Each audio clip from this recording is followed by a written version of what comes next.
मैं बाबा जा घी की रोटी खा जा। बचपन में ये कविता बहुत बोली है मैंने।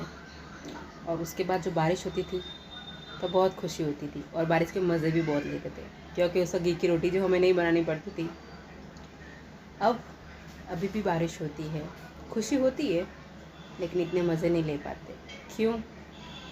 क्योंकि बारिश की 2 छींटे गिरे नहीं और हमें ऑर्डर आ जाता है पकौड़ों का। बस भजिए बनाने में बिज़ी, बाहर बारिश और हम भजिए बनाने में बिज़ी। मेरे बाबा के चले गए, हम भजिए बनाते रह गए।